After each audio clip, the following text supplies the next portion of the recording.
Fala galera, então tá aí ó, o bom e velho i5-2310 junto com a HD 7870, mas agora chegou um Xeon pra mim pôr aqui, né?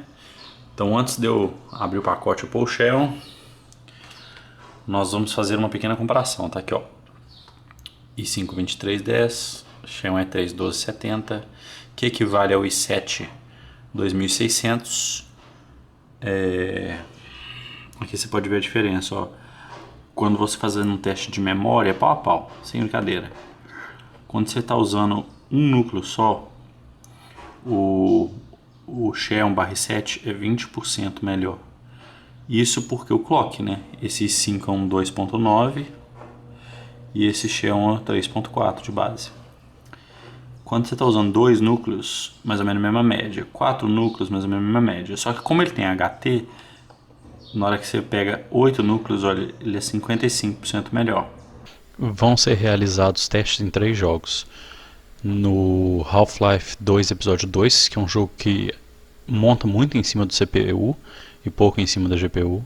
Depois no GTA 4, que é um jogo mal otimizado, vocês vão ver que a diferença é pequena. E no GTA 5, que é um jogo que monta em cima do CPU, mas que não usa muito bem HT e que vai ficar mais ou menos igual. Então vamos aos testes. O benchmark do GTA 4 é muito ruim. Ele não representa a realidade de jogo, ele é leve. Então o que eu vou fazer é sair de uma das safe houses que fica no meio do mapa e andar uma avenida enorme, batendo o carro para todo lado. Vou fazer isso com os dois processadores e as configurações vocês acabaram de ver. Lado a lado a gente consegue ver que o i5, por incrível que pareça, consegue mais ou menos o mesmo FPS. Vão ter alguns pontos que o i5 vai ter mais FPS, alguns pontos que o Xeon vai ter mais. Só que o 1% low e o 0,1% low do Xeon são muito melhores, isso é indiscutível. Então, tipo assim, por mais que a média de FPS dos dois seja bem parecida nesse jogo, que vale lembrar que é um jogo de 2008, excelente, é uma das melhores histórias que eu já joguei, tem uma jogabilidade incrível, ele é muito mal otimizado, ele foi um port feito do console para o computador muito mal feito. Então ele não usa bem os recursos. Você pode ver que o Xeon está lá em 35% de uso, o i5 está em 70%, não está em 100%. A placa de vídeo está sobrando nos dois casos, mas o Xeon leva ela melhor, tá vendo? Ó? O Xeon consegue 80% de uso da placa de vídeo, enquanto o i5 consegue 60 e poucos. E o jogo tá bem no talo. Aqui no final a gente tem uma cena de explosão, eu deixei o carro bater até pegar fogo, explodir, pra gente ver o que ia acontecer, e a coisa se manteve. O Xeon ele tem um melhor 1% low do que o i5, mas o FPS dos dois é basicamente a mesma coisa. Então vamos partir para outro jogo agora. O GTA V já é um jogo que o benchmark dele funciona decentemente, diferente do GTA 4. Eu tô aqui com minha placa de vídeo louca de quente, mas é porque esse jogo é pesado. Vou mostrar as configurações e depois a gente roda o benchmark. Eu tô limitado por placa de vídeo aqui, infelizmente, então eu tentei não usar ela no talo. Quer dizer, tentei deixar a placa de vídeo assim, sabe? Fui mudando as configurações até conseguir 100% de uso da placa de vídeo. Aí depois baixei um pouco para ficar ali 99% de uso da placa de vídeo, para ver o que o processador empurra. As configurações eu vou passar por elas devagar, para vocês poderem ver.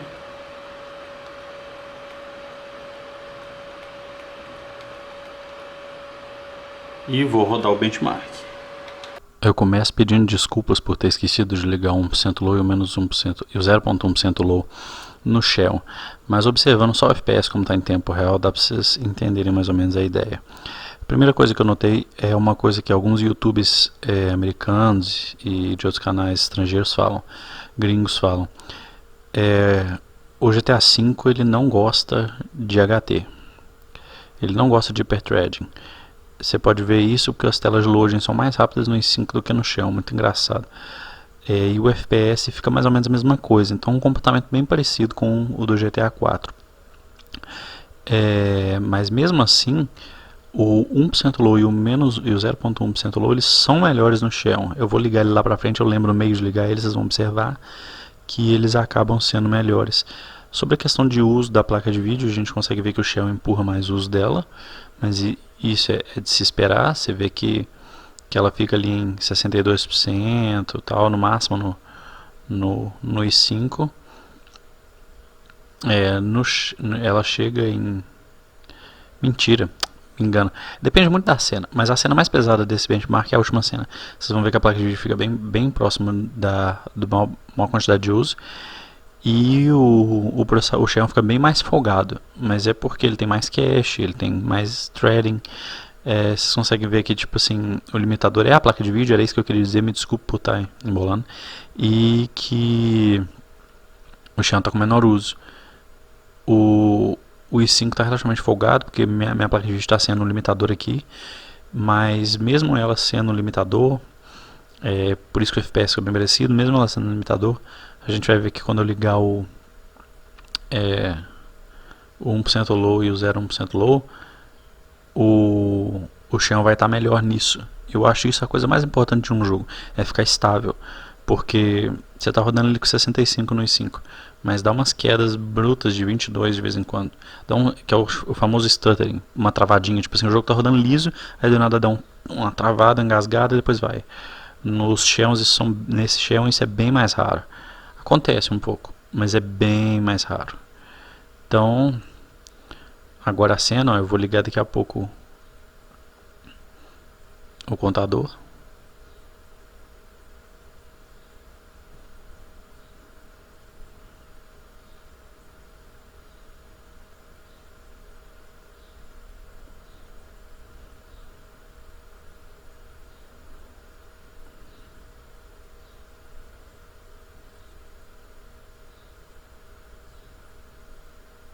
O frame time também do Xeon é mais constante, ó, 17, 18, 17, 18, 16.